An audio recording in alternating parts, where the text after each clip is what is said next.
lock the door? Can you close the door?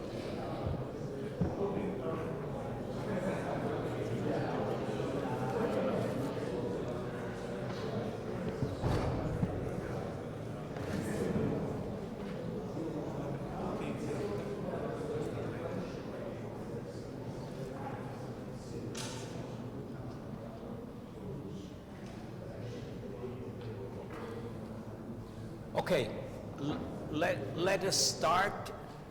Since we are streaming directly, we have a series of, constraints. So after, when I will open up for the discussion, you should say your name and then, ask the question for the discussion. But we'll get back to that. But that's basically it.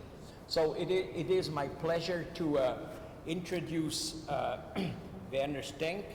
He's the head of unit E-Commerce and Platforms, most appropriate for our topic at DG Connect at the European Commission. We have now, since quite a while, started to discuss about this. Actually, we have a little past in the postal sector together.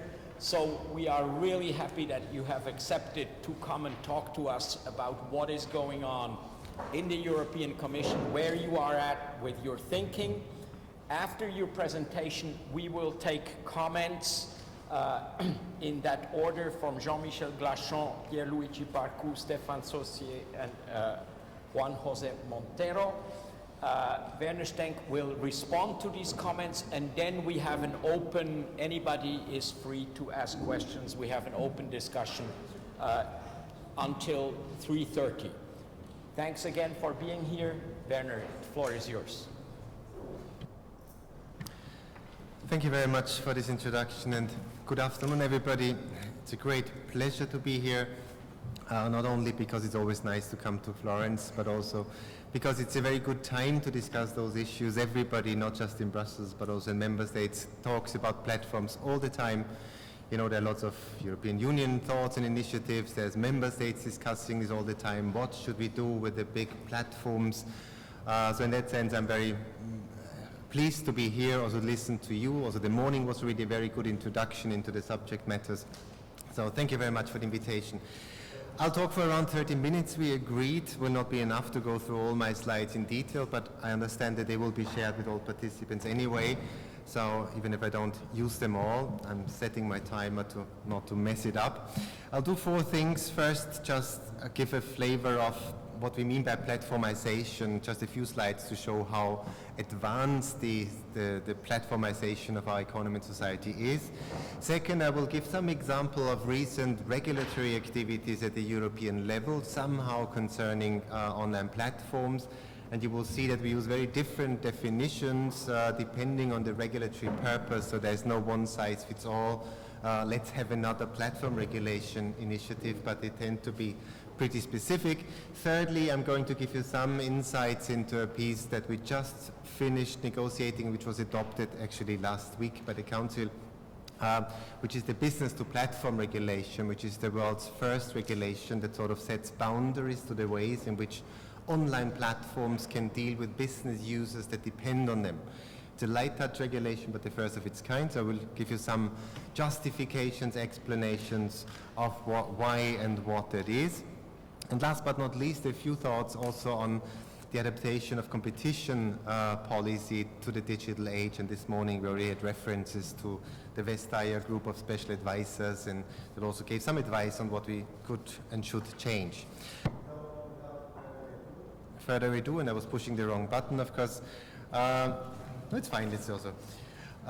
So the platformization, that's really just, you've all seen these sort of slides, and I'm not sure you can see them from the back anyway, but that's the sort of thing that happens within 60 seconds in 2019, whether it's 1 million logins in Facebook, or 3.8 million search queries on Google, or 694,000 hours watched on Netflix, and so on and so forth. Just 1 minute.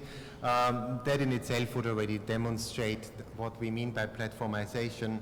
But also just imagine now what type and depth of data are being generated through these activities. I always like this slide because it's quite impressive. This is sort of a recent figure from Marimeka's Internet Trends report, global figures. The percentage of internet users that use selected platforms at least once a day. 30% of all internet users use Facebook once a day, 27% YouTube, 25% WhatsApp, 90% Instagram, and so on and so forth. Also quite impressive figures.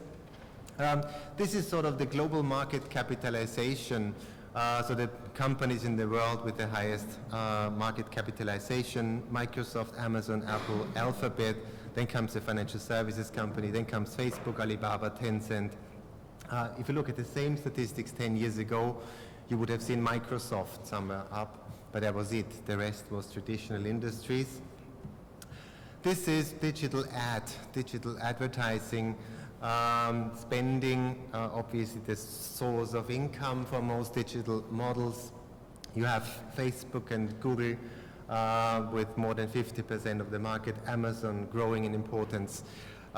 There's only a very few companies that actually are important here. This is cloud industry. It's Amazon, Microsoft, and Google. This is global streaming music. 36% is Spotify, then you have Apple Music, then you have Amazon, and you're already almost to 75% of the market. This is, well, as the title suggests, Netflix rules the connected living room. Netflix leading in front of YouTube and Amazon Video. This is search engines. Red is China, where of course we have Baidu. Blue is United States and Europe, and blue actually means Google. E-commerce itself, global marketplaces own 56% of cross-border e-commerce. And that's sort of an illustration of that as well. More and more people actually buy online, again, not a surprise. So this is sort of the development between 2008 and 18. The red line is the 25 to 54 years old. I'm happy I'm still within that. It went up from 53 to 73% in those 10 years. And also the 55 to 74-year-olds are also at a smashing 55%. So these were just a couple of slides. It's the obvious, but it's always interesting to see some statistics underlying that. Now here my next question obviously is, well, this platformization, is it good, bad, or both? I would probably argue it's both. I put on this one slide some consideration of what platforms do and what is good, what may be not so good. But they definitely make and create markets, and with this opportunities, they make matches, which increases efficiency. They make life easy for us, which increases convenience. And they make lots of new things, which is innovation. Now, on the goodie side of it, making markets, of course, this creates lots of business opportunities. For business users that would reach consumers much more easily than before, would also reach them in places where they had no reach before. Those platforms have created the digital single market for us, which we never managed to do from the regulatory side. They just offer the possibility for small business to sell into another member states or even beyond, because they can jump on a platform. Or you are an app developer and you are on one of the 2 app stores and you reach customers all over the world. So they have created market access opportunities of incredible dimensions, and the consumer obviously on the other end has a much wider access to goods and services. Efficiency, well, those marketplaces have greatly enhanced the way in which supply and demand meet each other in the first place, because there's so many sellers and so many buyers. We already had this before the platforms, if you want, when search really came up. But then again, it was very difficult now to search for something and find the appropriate thing you were looking for. You would have to go through hundreds of sites probably to find what you were looking for. Well, these platforms make the matching for us, and very often they would create the most relevant stuff for us. If we look for a given type of hotel room with certain features, we can be pretty sure that we would get something that comes close to what we were looking for. So we have access to relevant stuff. It's obviously super easy because within the next hour after my talk I could do all sorts of shopping and booking and communication and satisfy most other non-physical needs within 1 hour. Convenient. And last but not least, they do lots of cool things. I mean, all the types of new services and features, and not just for us personally, but also for the whole economy, driving forward technology, driving forward innovation. All of this is, of course, super valuable and important. But then, of course, as regulators, we always have to watch out for the potential risks. If they make markets, then, of course, we also have to take into account that they regulate those markets. It was already briefly mentioned this morning that they decide then the rules of the game of a market. Who can participate in my market? On what are the rules of the game?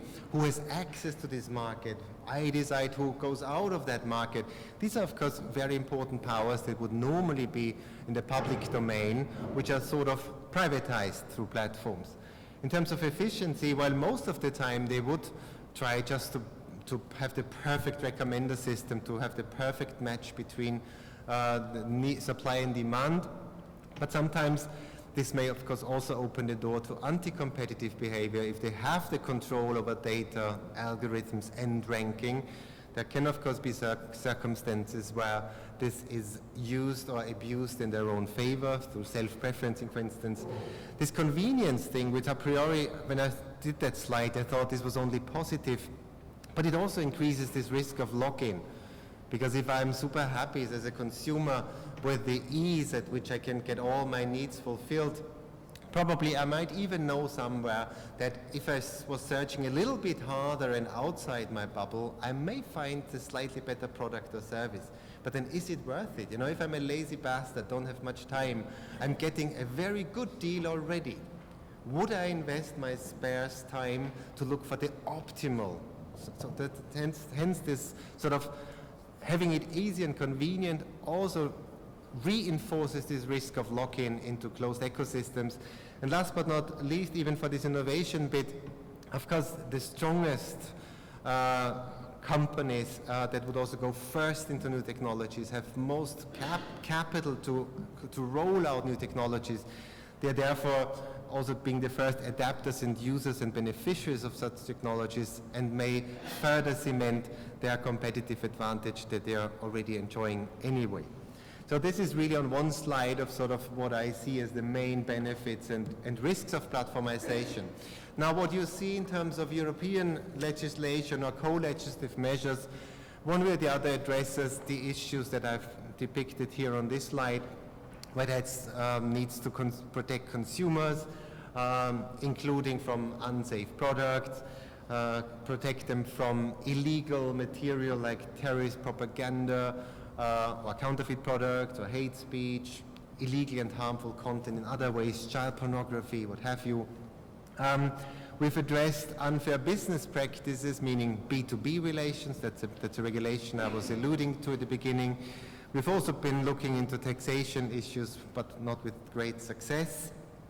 So that's a bit sort of the why you saw those things. In the next few slides, I was just playing around with the definitions a bit. At the bottom of the slide, you will always see what sort of the regulatory instrument is or the purpose is. Then on top of the slide comes the definition, and on later slides also sort of some measures. This was just from a policy document where we defined online platforms in general terms, and that's all the concepts you already heard this morning. Obviously there's multi-sided markets and network effects, information technologies, and so on and so forth.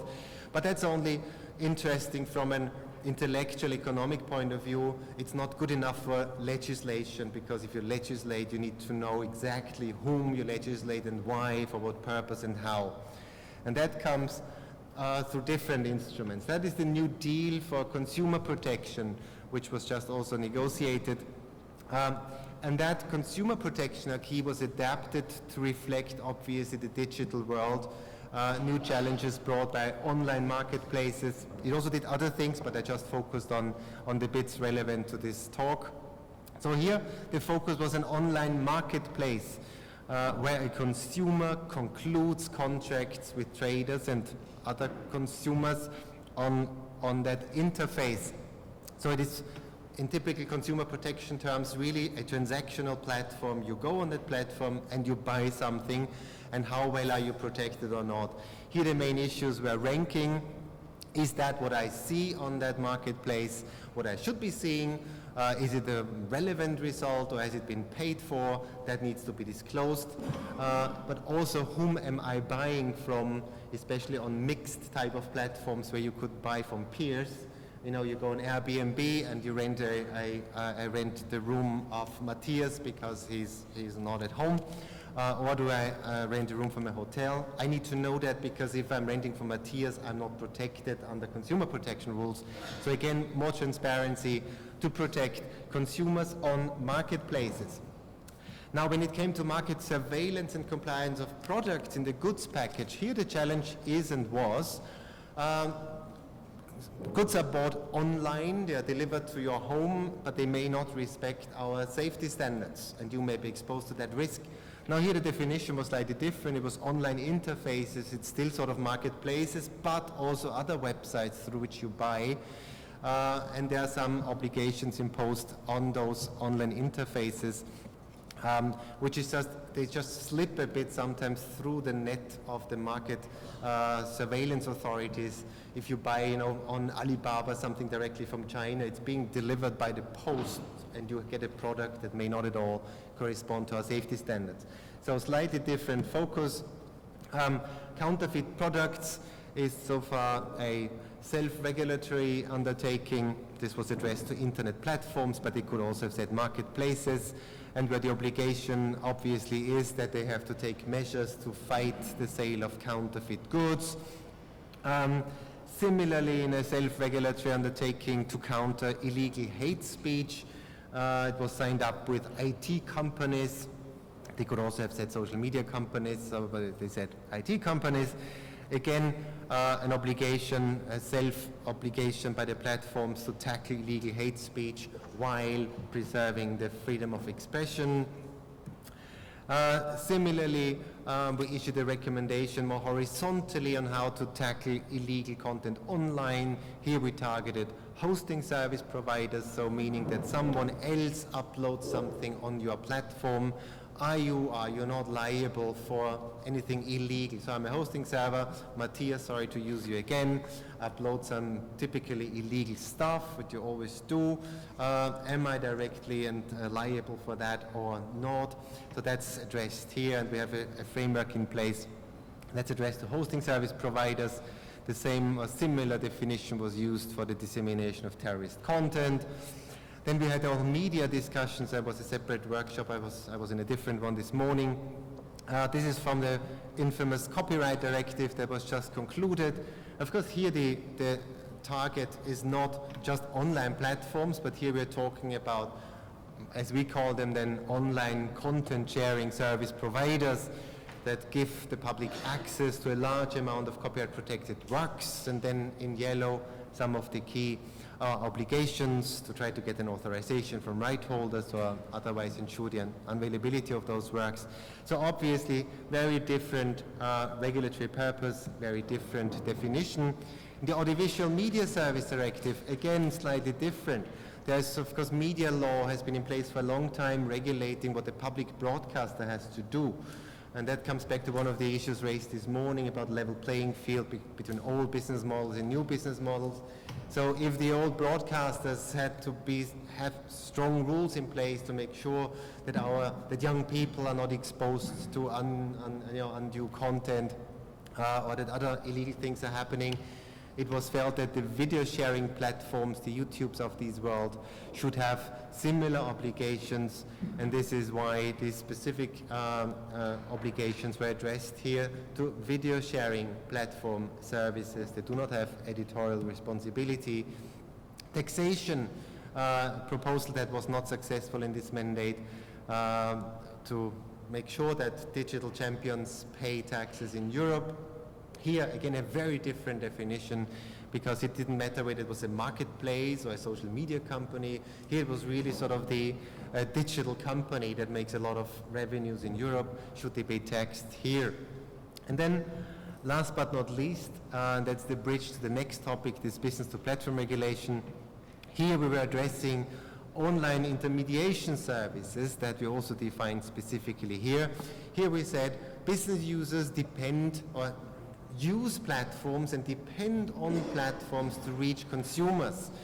And this kind of intermediation, since the market powers are very, very imbalanced between those sometimes millions of hotels using a booking platform and that platform itself, we try to strengthen the hand of those small businesses, and I go into quite some detail in the following slides. In this list, I could also have added, of course, electronic communication code and e-privacy directive, which would say, well, for electronic communication services, you know, the WhatsApps and Skypes of this world, there are, of course, also new rules or proposed rules to enhance security, confidentiality, and so on and so forth. But let's go into this third part, the B2B regulation, or the correct title, promoting fairness and transparency for business users of online intermediation services. I think by Commission standards, that's a pretty understandable language. Will enter into force in a couple of weeks' time and become applicable a year after.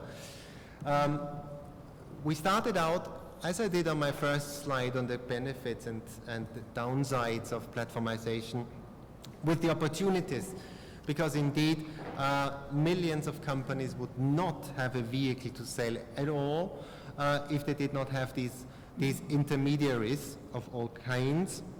And there's lots of statistics bearing that out, and I had many representatives of small business organizations that keep saying, please don't kill platforms, because we need platforms. But there are also issues, please address those issues. But there's always this, they never come and say, kill the platforms.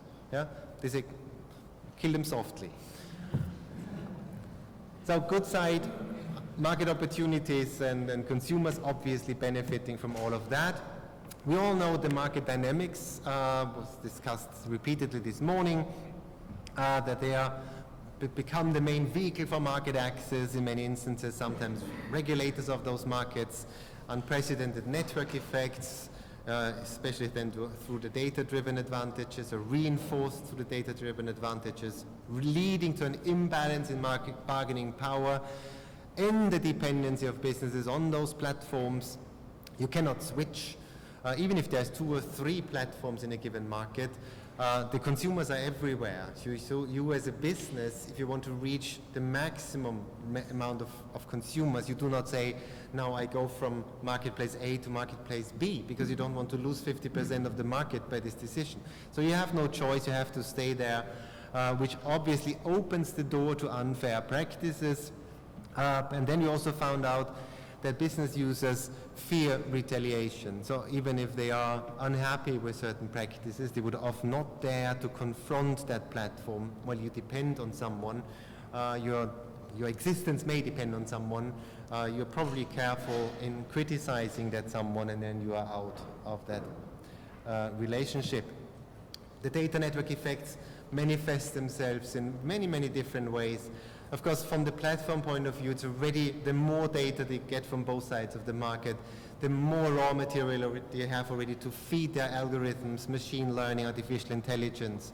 That in turn allows them to ever increase the quality and relevance of the service they provide to the consumers.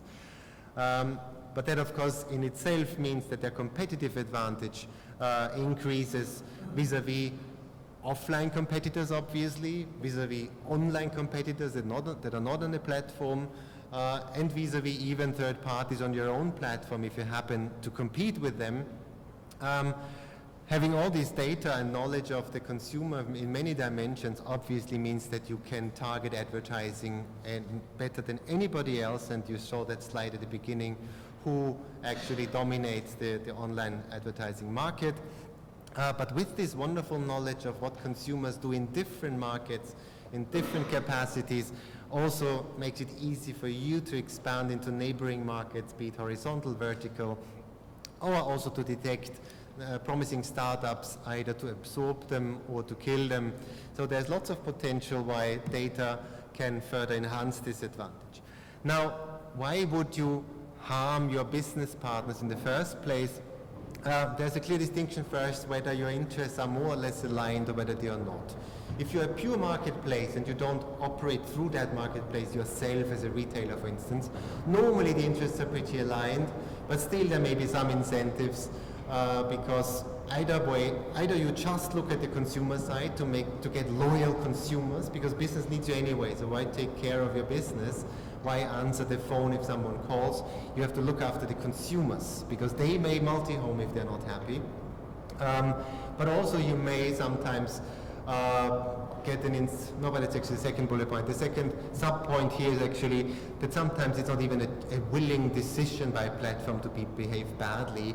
It may just be an algorithm that has decided to close your account because the algorithm thought you have done something wrong. So it was not on purpose, it was just technology. Of course, it's worse when the interests are not aligned, because either you directly compete with third-party sellers on your platform, you self-preference your services, or sometimes it may be more profitable for you that one product is sold on your platform rather than the other, because the fee may be higher by selling it. So that is just as a warm-up why there may be an incentive in the first place. A few examples of the situations we try to address in this regulation. So there is lots of business sellers and there's lots of consumers, so we were looking into B to P to C relations. Often you would only be the marketplace in green, sometimes you may be also operating yourself on that marketplace, that's the own services box. It starts with the terms and conditions. You, as a platform, obviously impose the terms and conditions on the business users. You're not going to negotiate with 1 million hotels different terms, so you define your set of terms and conditions, and it's take it or leave it. And it's take it because you need it. Second, these may be unclear what the real rights and practices and obligations on both sides are. They may be changed without prior notice. They may be unpredictable. I don't quite know on when I would risk falling off that platform. I have no redress possibilities. There are of course forum clauses, that is the jurisdiction of the platform, and here we're talking business to business, so that the business can decide where its jurisdiction lies. There's MFN clauses, so all sorts of issues that we found. Delisting was a second important issue. That's the worst thing that can happen to you. You sell through a platform, let's say 70% of your sales depend on that platform, and your account is being closed overnight, 3 weeks before Christmas. You're not being told why, you're not being given any information what you can do to solve this. So that's obviously the most drastic of all the risks. Then we had situations obviously of ranking, lack of transparency of what it actually, why am I on page 3 of that search list on that platform today and on page 36 tomorrow? What has changed in the meantime? What are the main parameters? What is the influence of payment mechanisms? I'm offered an extra, if I pay another 3% of commission levels, I will be treated better, but how and by how much? Then we had the issue of self-preferencing, obviously, when there was own services. No transparency, of course, about any differentiated treatment regarding data ranking, operating system default settings, what have you, a wide range of areas. Data, what data are being used, shared, sold. We have had some discussions on this morning. So in the light of all this, we came up with a regulation that in the first instance was pretty light. It focuses on transparency, on the rules of the game, and on redress mechanisms. What can a platform, or what can a business user do when things go wrong? We also opted for this light touch approach because here we're talking about all platforms, all intermediation services. It's not a GAFA proposal. This was not a proposal meant to rein in the Apples and Googles, or solve all the problems that we may have been discussing before.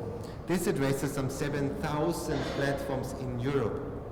So it has to make sense for the whole ecosystem to bring some good business practice into that sector, and then one has to see, and it comes at the end of my presentation, what else may be needed. Now, jumping a few slides because we're running out of time. First, probably still on the scope, we did not only cover transactional marketplaces where you actually go in and directly buy something, an e-commerce marketplace, an app store, a hotel booking platform. We also have platforms that facilitate transactions. You are going after this conference on Google Maps and looking for restaurants nearby. These restaurants all have contractual relations with Google. That's Google My Business. So therefore, we all use Google to find restaurants. So Google is absolutely instrumental for restaurants to be found. Of course, we don't eat on our iPhone. We actually go to the restaurant and eat there.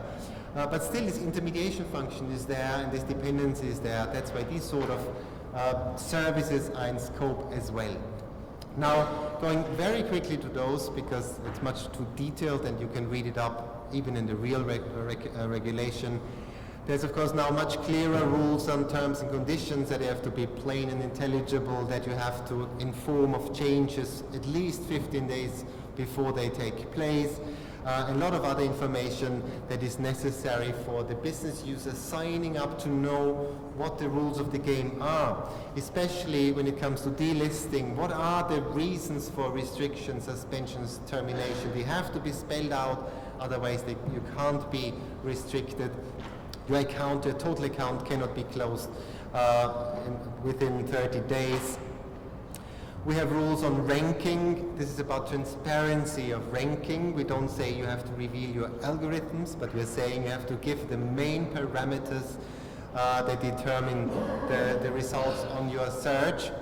So I'm a hotel booking platform. First we have a set of quality criteria, cancellation rates, this and that. Then it's a competitive position on the market vis-a-vis other hotels. It's proximity to the city center. It is the stars that you have, and so on. And thirdly, there's an element of remuneration. If you pay more, you will be higher up as a tiebreaker. So this sort of information that I know, what are the parameters to play with, but you don't get the weightings, of course, of the individual ones. On self-preferencing and data, we limited ourselves to transparency obligations. You have to spell out what you do. If I am a platform that competes with third-party sellers, I have to say, by the way, I'm competing with you, and I differentiate in favor of my own service in the following 5 ways. This has to be exhaustive, but we're not saying you're not allowed to self-preference, but you have to spell it out. So we're increasing transparency, oversight, if you want, and monitoring as a first step. Same for MFN clauses. And then, very importantly, increased redress.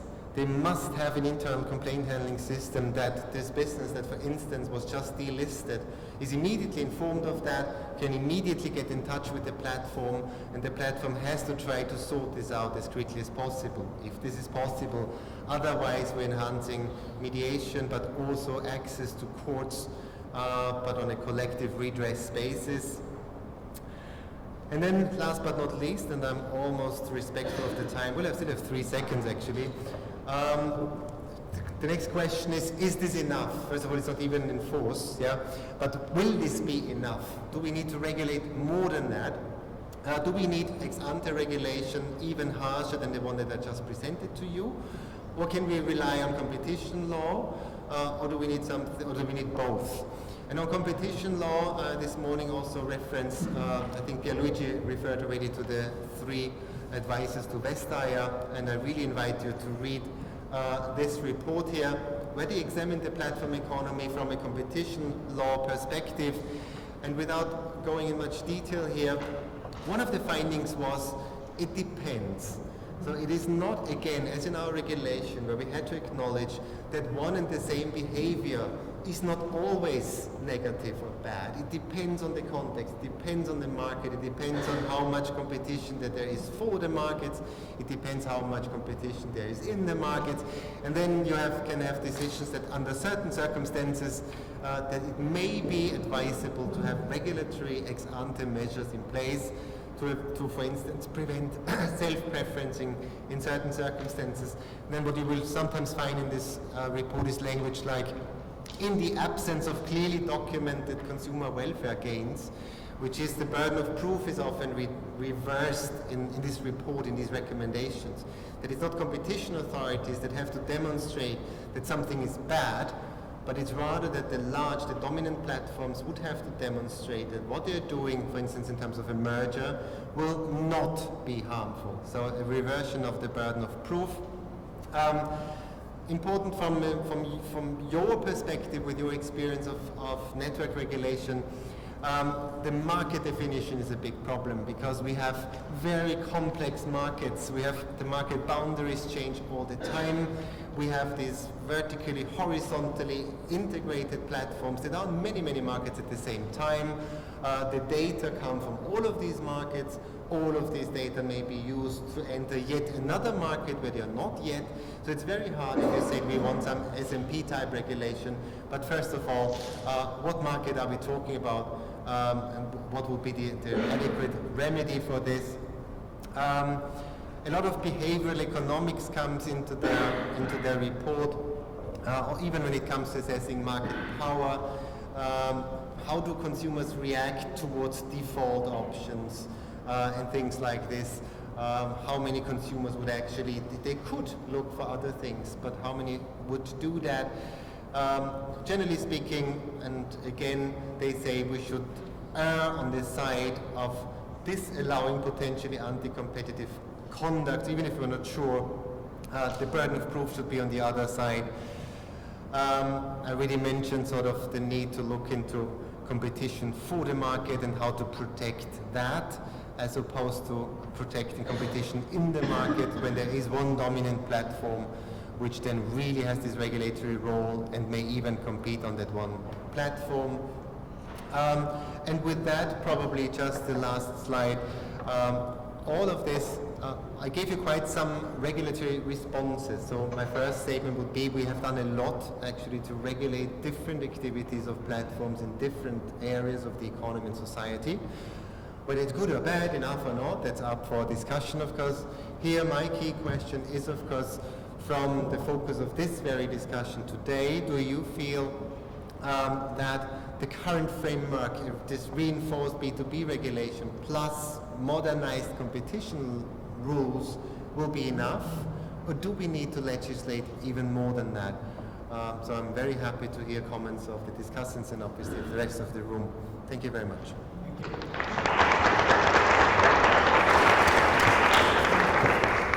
Thank you very much, Werner. Jean-Michel Glachon, Director of the Florence School of Regulation, and I think mostly talking from the energy perspective. I will try to make it in 2 or 3 minutes. It's very difficult because Werner did exhaust my capability to swallow and to identify. But it's a way of telling you that I'm impressed by the work you did, because it's not so easy to exhaust my capability. I am trained since 30 years to attend thousands of conferences, etc. But I did understand at least 2 big things. One is that a platform is a relational space. I can also say a transactional space, but it's not necessarily true. It's a relational space, and we may also say, why not a transactional space? And therefore, we have 2 universes because we have 2 spaces of relations. One is economic relations, and the other one societal relations. But this I'm discovering, Werner. 1 hour ago, I was not aware of all of this.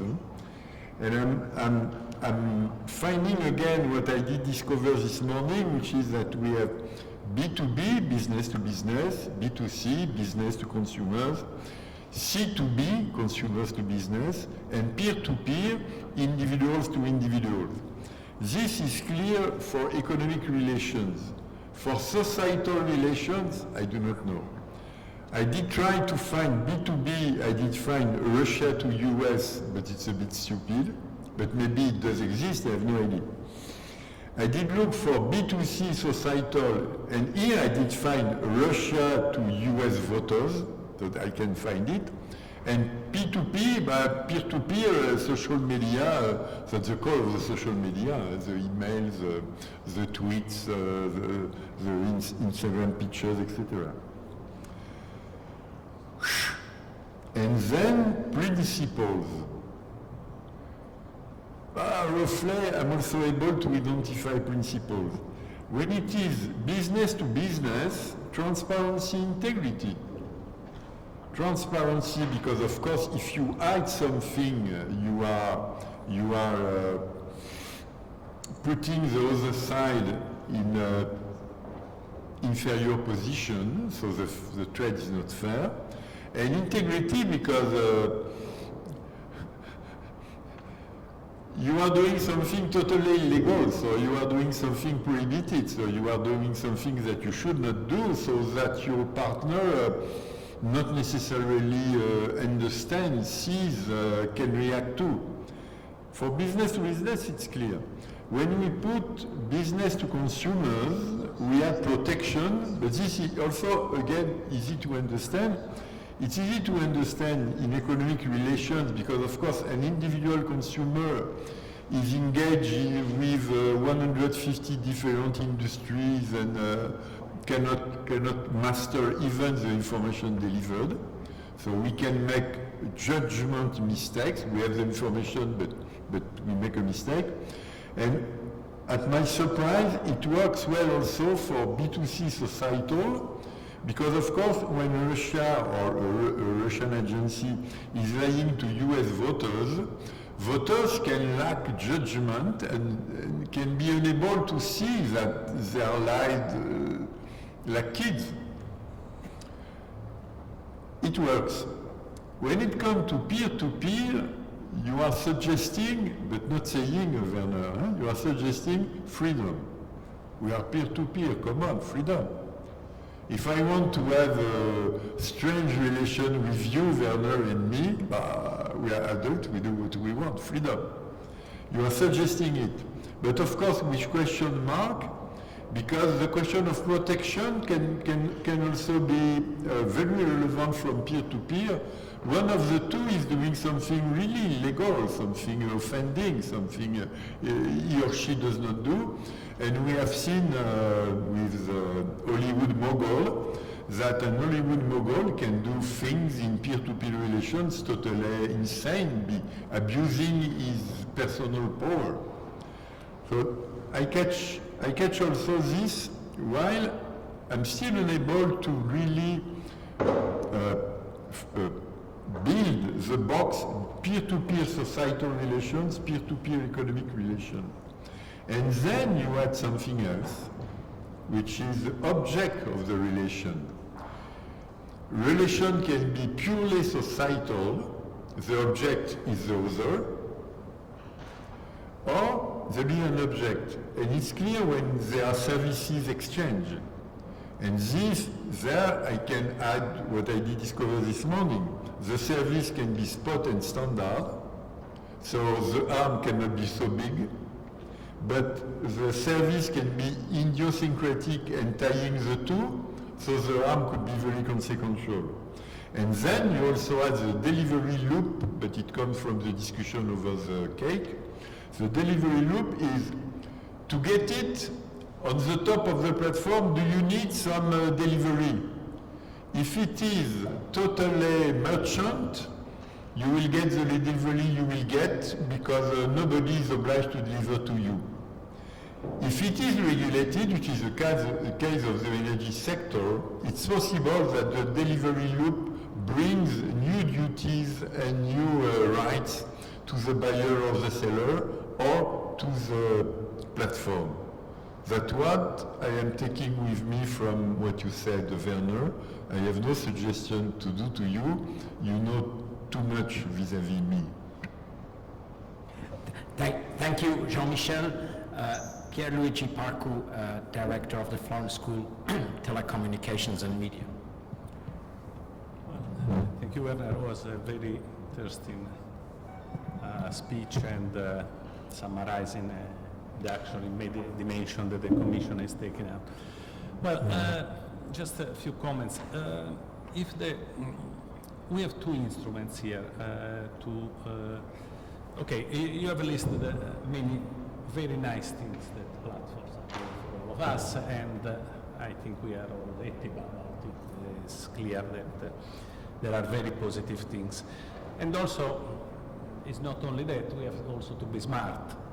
This is the world, how it is and how it will be. So let's get to the best. Then are the issues, the problems, the threats. And we've been today, but even as you said at the beginning, all over, we are discussing what can we do with the instruments we have. And the instruments that we have are essentially two, at least in the realm of this conference, let's say, the regulation of competition. Then you listed us a series of intervention in regulation that have been done during this, let's say, the past commission, the past 5 years by the commission. And I have to say that some of these interventions looks smart and probably effective, hopefully effective. Some others look a bit more uncertain, at least, let's say. Maybe too soft, maybe, for instance, one theme we were discussing before in another section was pluralism, fake news, these kind of issues on information on which there is strong worries about what happened in the past 5 years in Europe and also in other places. And there we have this code of practice, agreed sort of self-regulation that sounds very, very, very light. Even Zuckerberg at some point say we should be regulated. And in the end we have a code of practice that is an agreement. And we are even not totally happy with the way which has been implemented, from what I understand from the first reports. On the other hand, there was the European elections, something needed to be done. It was very difficult to do anything, so probably was better than nothing. So, but anyway, just to underline the fact that we have a very large challenge and we are answering by pieces. So the question is this sufficient? And it's a question, and I don't know. I don't know if it can be done anything more, anything different, but there is a question.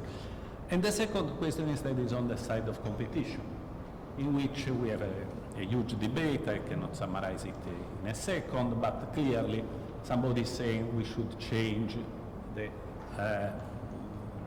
goals of competition, let's say, and include some of these new theory of art, new problems within the realm of competition, and some others say, no, it's just a question of instruments. Some instruments need to be updated, but then it's less clear how we update these instruments, to be honest, because I haven't heard a very nice, clear indication on the instruments. But let's say, clearly there are areas, you mentioned some mergers, for instance, in an area in which some consensus is growing, that there is a problem.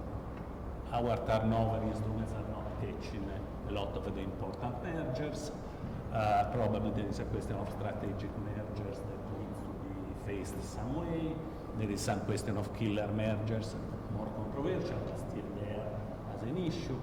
So the question is probably merger regulation is not up to date at this moment. And that's it's not a competition issue, it's a legal issue, it's a law issue. Transcend the use of competition, it's not an enforcement issue at least, it's more an issue of the law.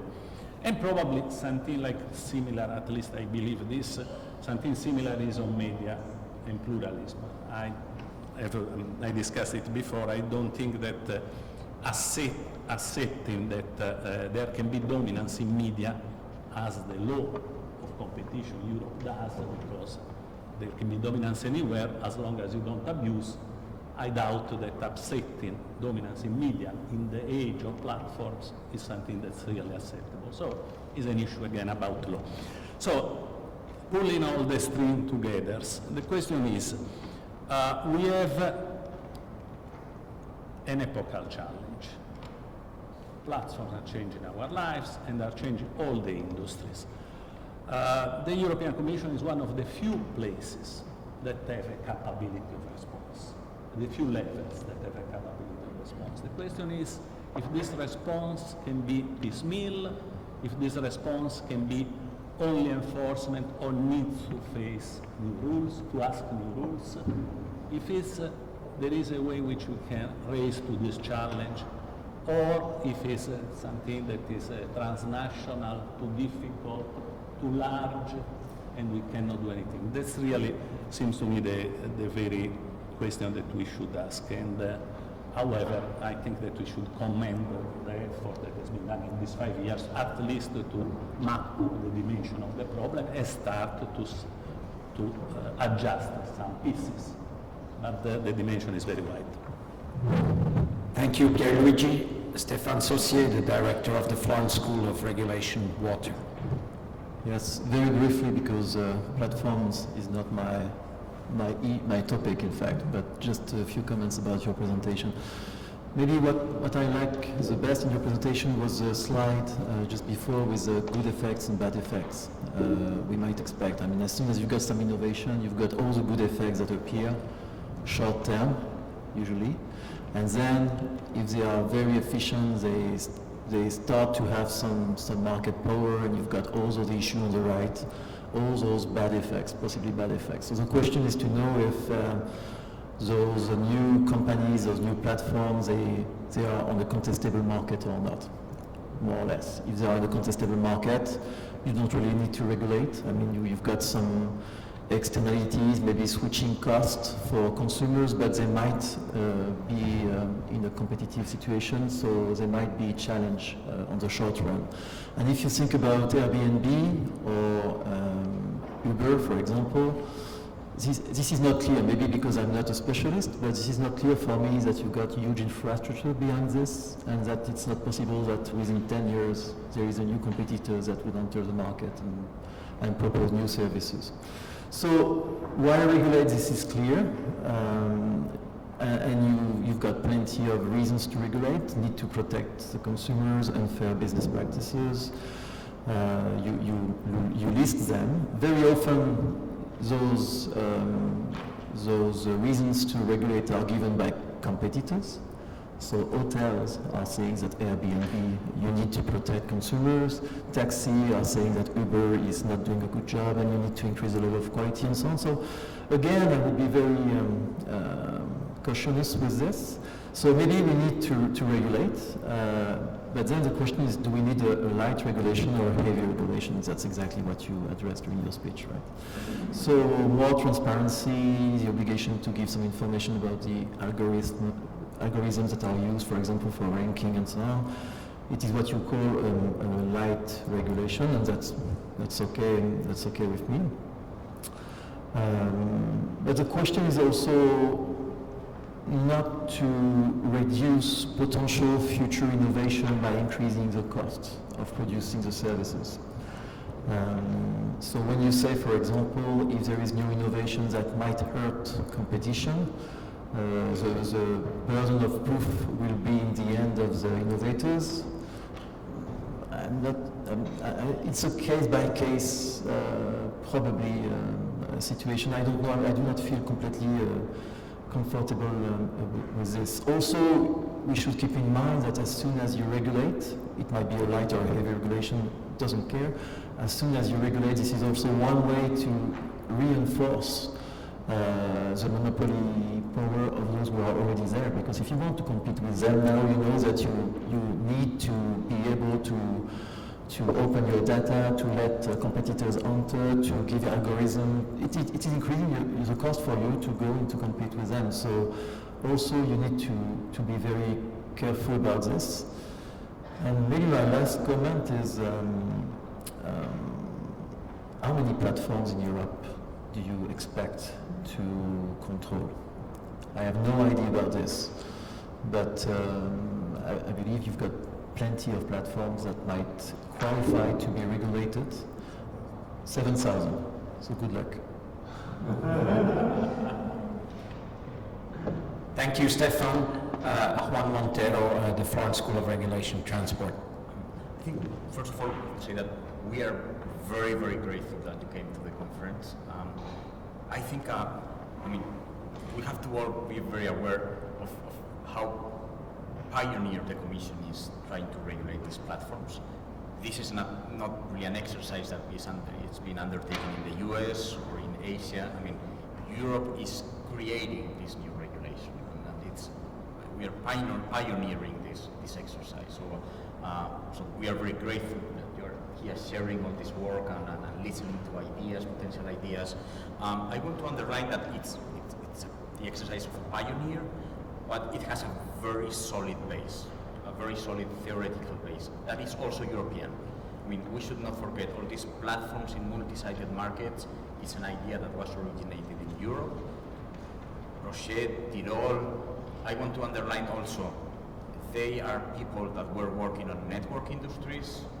Tirol is a big expert in telecoms regulation, network regulation. It's not by chance that it's these academics, the ones that kind of frame this idea that platforms are pretty much connected to the traditional network industries. And that these multi-sided markets, very often it's about intermediation or connecting different entities. And this is my first point, I would like to underline. Intermediation has always been full of conflicts. If you go to any kind of intermediation, I don't know, in the real estate market, agents, full of conflicts. Here in the Toronto School of Regulation, we had an event not a long time ago about intermediation in the air industries, the Amadeus, the intermediaries, the travel agents. There is always a lot of mistrust and a lot of conflict in the relationship with intermediaries. In particular, when you have intermediaries that are working at the same time for lots of different people. You might have an agent that is just representing one person. It's representing the person that is trying to sell an apartment, for instance. But these platforms are acting in multi-sided markets, and they are representing at the same time both sides of the market. Now, everyone knows that's full of conflicts of interest. But even more, it's not that you are representing these platforms are representing or are intermediating at the same time on behalf of the two sides of the market. It is that they have sometimes billions of individuals at one side of the market. So you have also conflicts of interest between the different individuals that you are intermediating. So you have these two conflicts of interest at a massive scale. So it's not surprising that the first approach, before talking about market power, is introducing transparency and redress mechanisms. And if you go to any code of conduct of any kind of intermediary, and for instance, we did this exercise, Matthias and myself, which was to go to the code of conduct of real estate agents in New York, you will find very similar obligations on transparency. Are you selling? Who are you representing? Are you representing the seller, the buyer, both? By chance, are you selling your own property? I mean, these are transparency obligations that are imposed on agents. Now, the thing is that the scale here is massive, so we multiply the conflicts of interest, and that's why even if before talking about market power, you have all kinds of transparency needs in order to avoid these conflicts of interest. So the role of intermediaries, that was my first point. The second one is that at the end, and that going back to Gunther's approach, you have these operator platforms. I mean, you have platforms that are not just purely intermediating.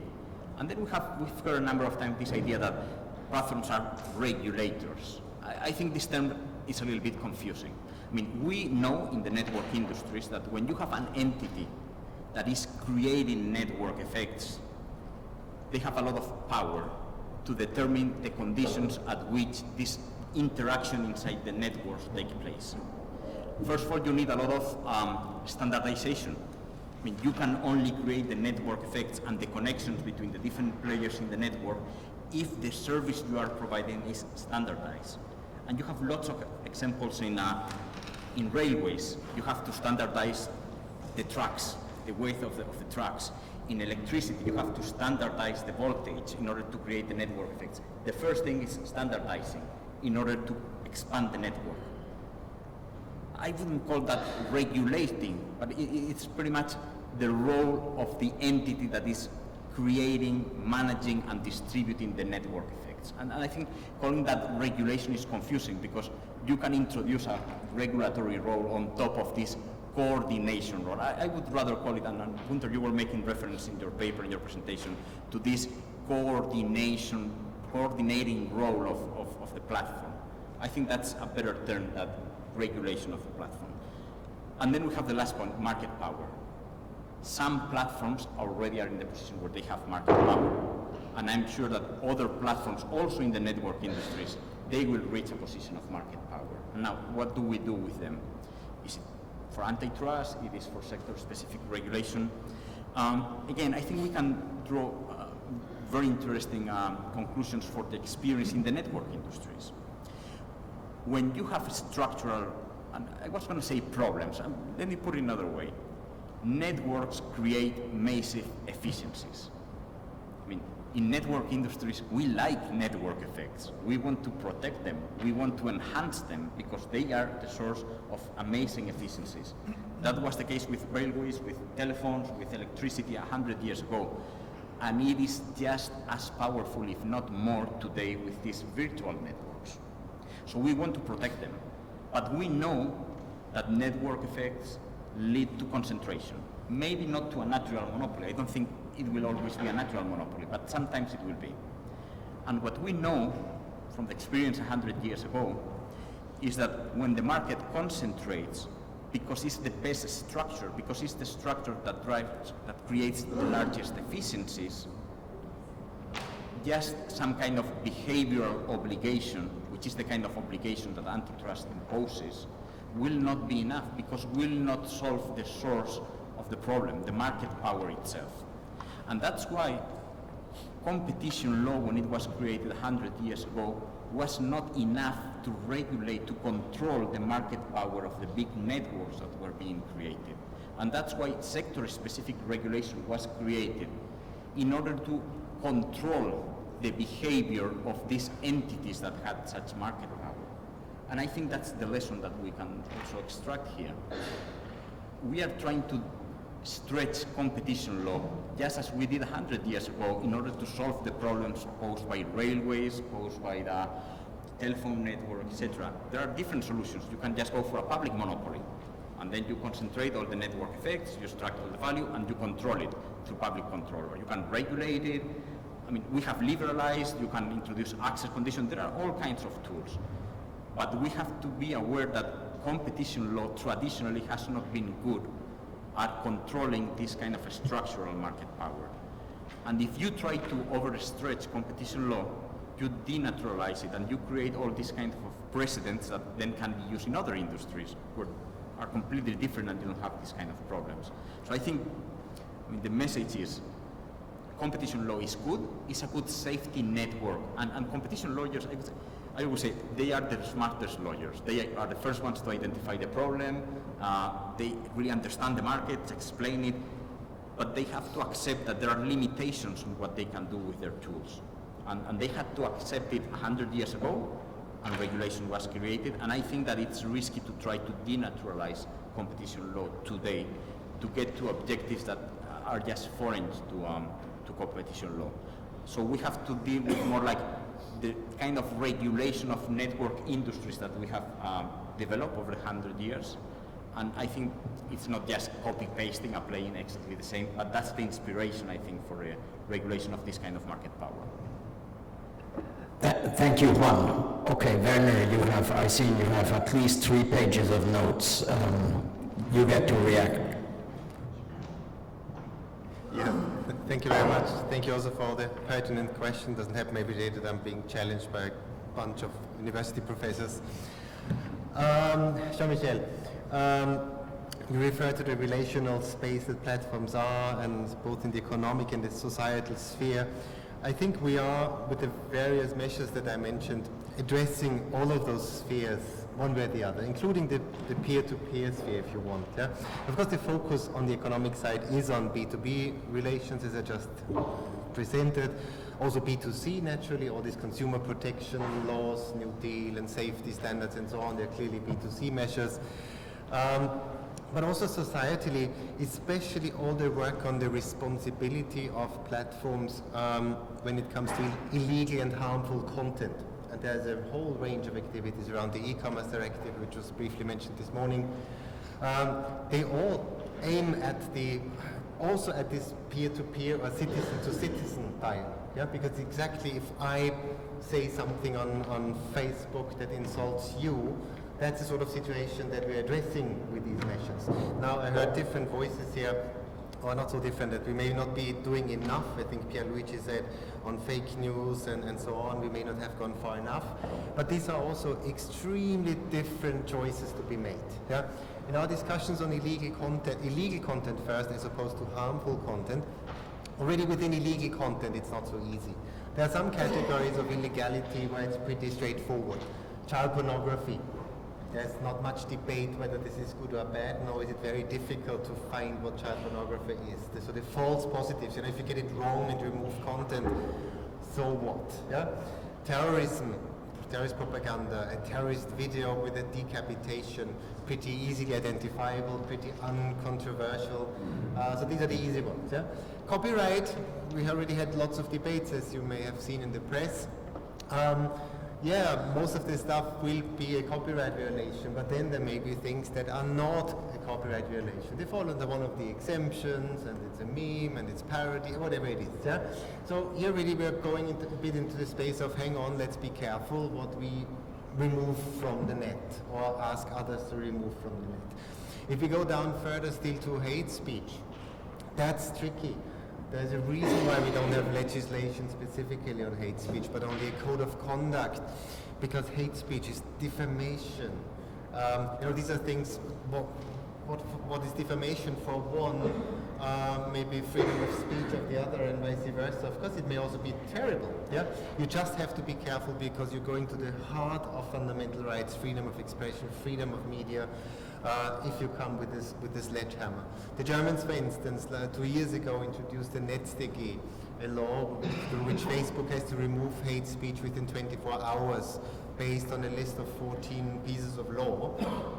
So if they systematically don't do this and remove illegal content, they risk a 50 million euro fine. Of course, there was a good reason behind that law, but if I'm Facebook and if I'm faced with a 50 million euro fine, I'd rather take down one more piece in doubt than one less. I mean, these are just the incentives. We always talk about incentives, disincentives through law. Yeah, you have to be very careful. On fake news, that is even more difficult because often, mostly, fake news is not illegal content. Yeah, it can be illegal, but it doesn't have to be illegal content. Yeah? If you're saying that vaccination doesn't work, you may be wrong, and there may be lots of studies that claim that this and that vaccination is positive, but it's not necessarily an illegal statement. Or take religious statements. If I say something about Jesus now, one way or the other, is it fake news? So you have to be very, very, very careful, which is why in those areas, especially towards fake news, we opted more for co-regulation and for things like fact-checking system, media pluralism, invest in media literacy, try to make sure that the advertising money does not go to established sources of fake news. If these are just clickbait sources that say that Clinton or Trump or the Pope has done this, that or the other, that are only set up for the purpose of attracting clicks and so on. So make sure that no advertising money goes there. So there was a bunch of measures, but coming with the legislative sledgehammer, we felt would have a very strong chilling effect on freedom of speech. And while we are all in civilized countries in Europe, although sometimes you're wondering, we always work on the assumption that government is doing the right thing, but we are also setting global standards with our legislation, not within Europe, but beyond, and we don't want to undermine some fundamental rights that others may too quickly abuse in order to limit anything that is critical of the government, for instance. Yeah? Everything that is critical of the government is fake news.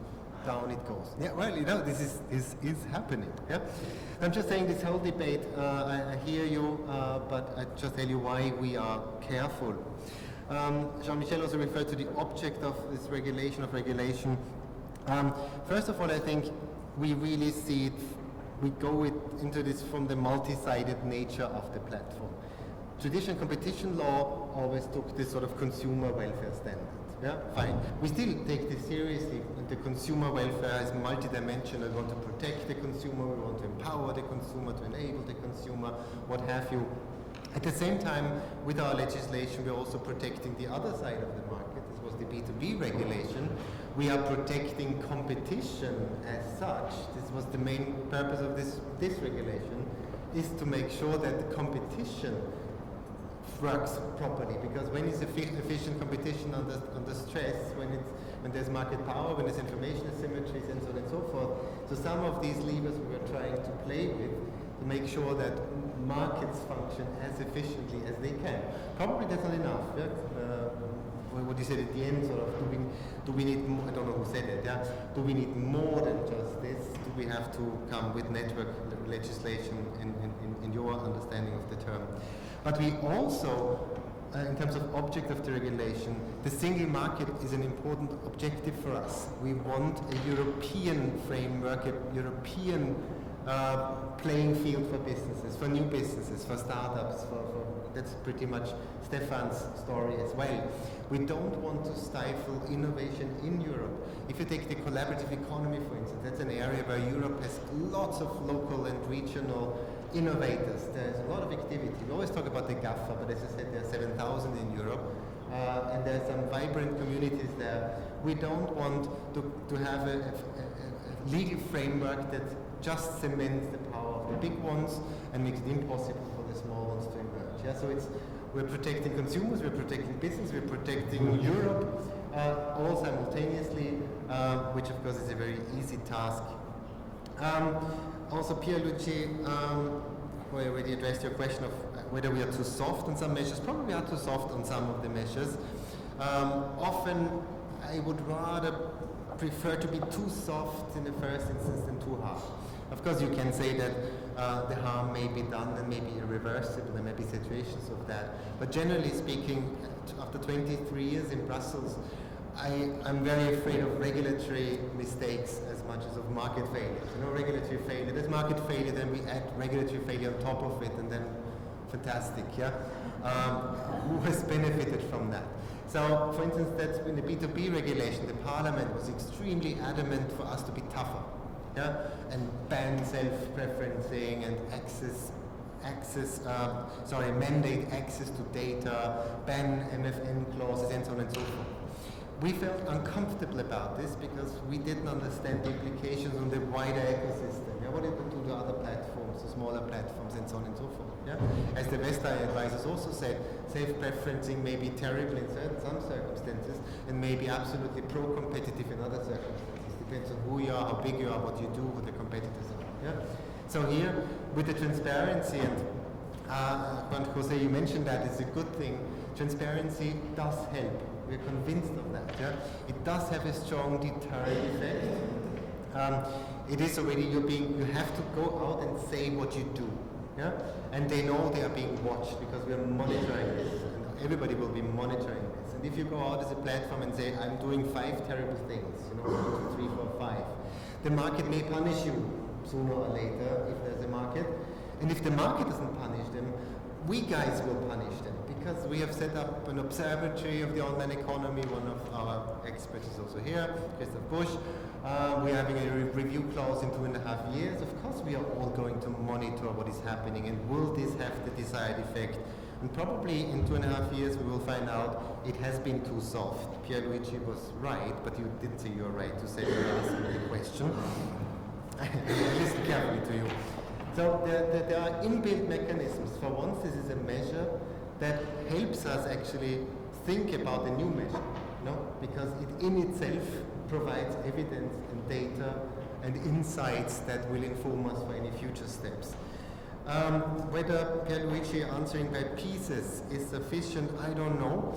We still felt and feel that it sounds negative if you say answering by pieces. We would say it's a targeted approach. I mean, it's all about bullshitting, and spinning, but we felt we would only address well-identified problems and address these in the most targeted way, which meant, and this is why I gave you all these definitions and stuff, if the problem is copyright or the value gap that creators don't get enough money, well, there's a couple of situations where this is true. If the problem is terrorist content, that may be elsewhere, and if the problem is taxes, it will still be elsewhere. So of course, yeah, we tried it piece by piece, problem by problem, with not always the perfect solution, but as targeted as we possibly could. The Commission's response, last point of Pierluigi, seeing forward also, of course in the next mandate of the Commission, you will not be surprised that platforms will be high up on the agenda. I don't know what the agenda will be because we don't even have a president yet. But we're of course preparing options and ideas for the next president. And all of the issues that we discussed today are somewhere in these options. Yeah, of course, competition law anyway, market power anyway, data, artificial intelligence. The question would just be what and how much and how soft and exactly. But you can be sure that this was not the end of our work on this. I will partially address Stefan's questions about being careful about innovation. It is quite true that regulation is often triggered by incumbent operators' interests, and that is something you have to be, of course, aware of, which we are, because you're being lobbied from all sides all the time, which makes it very balanced. Yeah? Because one minute someone says you should do this, and the other says you should do the opposite, then you go home and feel okay. I've been lobbied, but from all sides. But even for those business practices, alleged unfair practices, we did studies and surveys and thousands of companies, and we asked them questions: do you deal with those platforms, and have you ever encountered this and that? But it stays, of course, an allegation, because we did not send 3,500 judges after these 3,500 respondents to find out whether the platform was really unfair. Yeah? So there's always this element of doubt, what is actually driving a certain policy agenda, and that's something we have factored in our thinking, obviously. But I don't think that we are so defensive all the time of the taxis or the hotels. You see this much more locally and nationally, actually, than at the European level.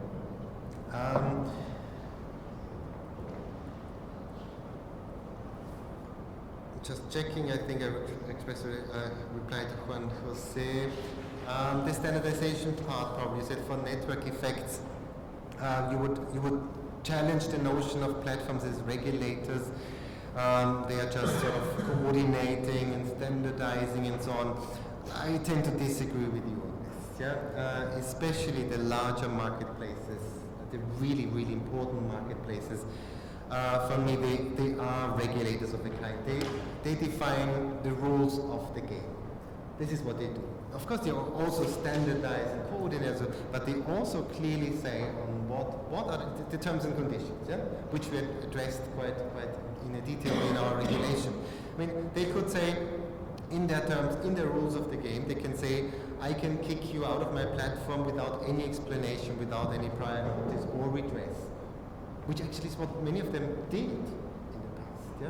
For me, this is not standardization. This is bullying. Yeah? So standardization sounds very nice. I think they are regulators, and we just have to see what is the right redress to that. Last comment. When you said that we should learn from the network industries where normal competition antitrust rules proved insufficient, why we needed sector-specific rules. I think this is exactly the debate that is going on in many member states as much as in Brussels. I would say definitely we can learn from this experience, and as Matthias suggested, I was also was responsible for postal markets for 5 years. But we should also, and we get inspiration, but we should also be very careful to see the differences, the structural differences in national monopolies and their powers, as opposed to those companies that have emerged and created new quasi-monopolies of a different kind, different nature, different markets, different data effects and what have you. So if I was just taking one of the solutions and say mandate access to whom? To the App Store? You have a right to be on the App Store, or you have a right to be on Facebook, or you have a right to data, which is of course one of the discussions we are having, but I'm always asking myself the question, what data? Whose data? Who should have access, mandatory access to what data, on what conditions, for what purpose? It all sounds very logical. Yeah, access to data to have more competition around, have more contestable markets. but I'm a bloody regulator that needs to put that into legal obligations. Yeah, it is someone's legal obligations to share something with someone on some grounds, and that's where the fun starts, and that's where I stop. Thank you, Werner. So we have maximum 10 minutes left, and I see two things up. This is your last chance, so I would collect the two interventions and then have Werner to have a final conclusion. Eric first.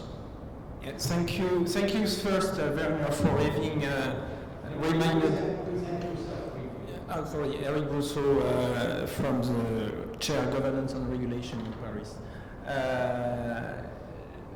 Yes, thank you, Werner, for having reminded everybody that this is a multifaceted problem and there is no silver bullet to solve it. I think this is very important because everybody is looking for the silver bullet today, and there is no, for sure. Second, I think also I like to thank you and to highlight the fact that and to congratulate you for this precautionary approach because now the GAFAM have been becoming the scapegoat for all the problems, and everybody wants to regulate the GAFAM, dismantle them, etc., etc. Of course, there are issues there, but in fact, many of the harms that are attributed to the GAFAM are not so well documented. And so without a theory of harm, we for sure will never have any theory of solutions.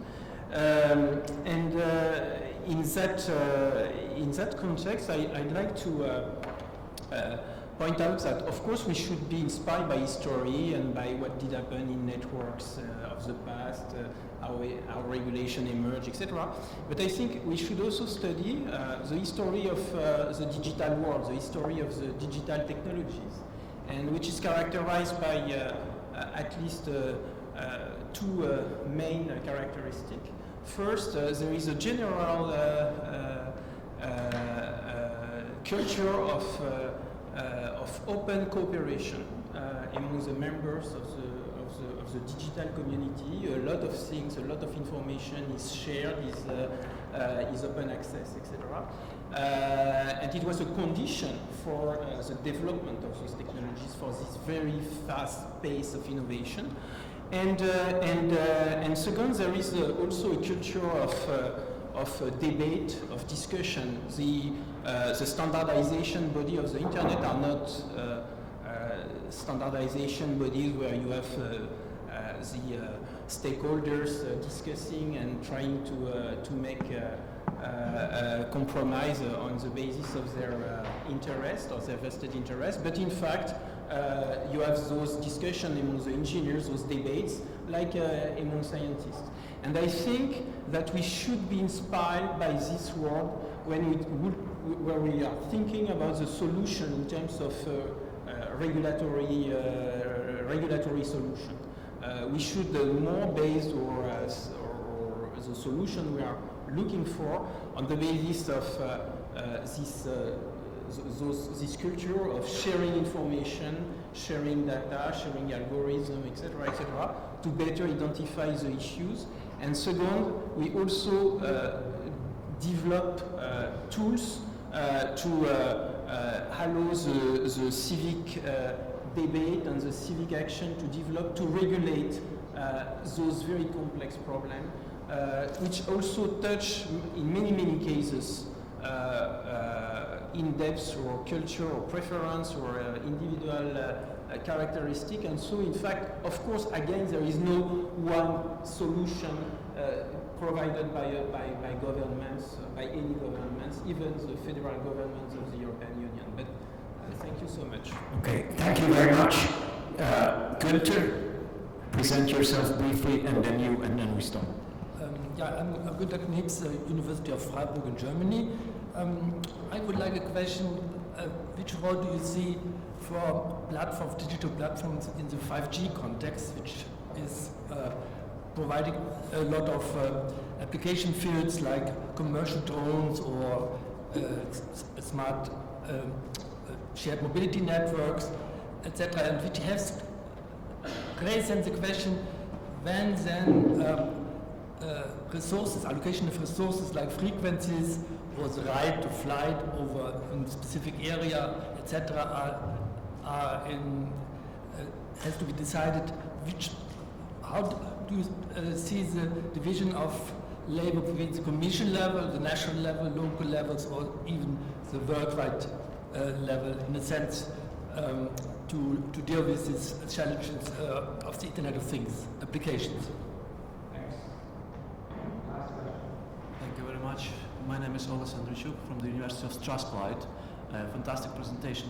Question is, we often hear when we discuss network industries and online platforms, the argument of the incumbents that new regulatory proposals will actually backfire because the established industry, the established players know how to play according to the new rules, and they are able to accommodate to the new regulatory environment, which will, for the newcomers, will be another kind of regulatory barriers to entry, so to say.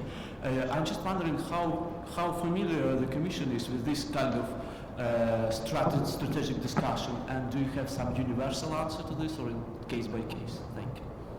Thank you. Werner, you have the concluding words. A few minutes. Okay, thank you very much for these extra questions. Eric, first on your point that you appreciate the precautionary approach because many harms are not well documented and theories of harm. I would probably say that increasingly harms are being pretty well understood, compared to probably where we were 3, 4, 5 years ago. So we feel much more comfortable after a lot of research, a lot of studies, workshops, consultations, surveys, stakeholder meetings and so on, that some of the issues are real. You sometimes cannot put a number on those and say, how often it happens, but you have a lot of increasing amount of evidence that certain things do happen. So we are increasingly capable of saying that there are problems. Where we're not so good yet is sort of what the solutions would be. And this is why, so when we were pretty conservative with our proposed regulation, it was not because we didn't feel confident that the data was an issue and we had some sub-issues, but we just did not find this magic solution, with this, like a surgeon, make a great intervention that not too much blood is, lost. And otherwise you don't operate, if you can't be sure of that. Yeah, so I would say harms are pretty good, solutions we are not so good. This data sharing pro-innovation approach, absolutely. We do share that. On the data economy, generally speaking, we also have a pretty clear policy developed in the last mandate. So not the data protection side, that was done with the GDPR, but rather the data use and pro-innovation sort of dimension, and how can Europe also grow and innovate using to the maximum the data economy. And if you want to be a major player in artificial intelligence, we also need the data sets to inform machine learning and so on and so forth. Yeah? So we do have this pro-data sharing agenda. For the public bodies, it's even regulated. The public sector service, public service information directive, what governments have to share in terms of data with businesses. We also encourage business-to-business data sharing. We have not mandated it yet. We're also discussing government-to-platform data sharing, because you could argue that it's in the public interest if certain data sets were made available to governments held by large platforms, that could be used for better urban planning and traffic congestions and health and this, that and the other. So we're in the middle of this debate, but with this positive mindset of how can we make sure that while protecting obviously personal data and so on and so forth, we can have a vibrant data economy. On the Internet of Things, it's really not my cup of tea, I must admit. Yeah. So how we coordinate and who coordinates, it's different people. My life is already difficult enough. I also have 4 children, so my apologies. I don't know who does what really. And then the last comment still, I don't know whether it was more or only on the algorithm side, or whether you also meant the regulation that I presented about the newcomers. Generally speaking, I think we tried to put in place rules that newcomers can easily comply with. This was always our yardstick. If you look also at the specific regulation that I presented, this is about the terms and conditions and how you behave. And a newcomer in terms of algorithms and ranking transparency on your platform, any newcomer will know what the main parameters are, you know, on its own algorithm, on its own platform. There are no huge compliance costs, we felt. Generally speaking, on algorithmic transparency, we're still in the experimental stage, so beyond this regulation. We got a pilot project from the European Parliament to look into the challenges and issues arising from algorithms across the economy and society. We issued a state-of-the-art report just before Christmas, and now there's further work going on. You can check that out on the algoaware.eu platform, and with this little private publicity, I stop. Thank you very much.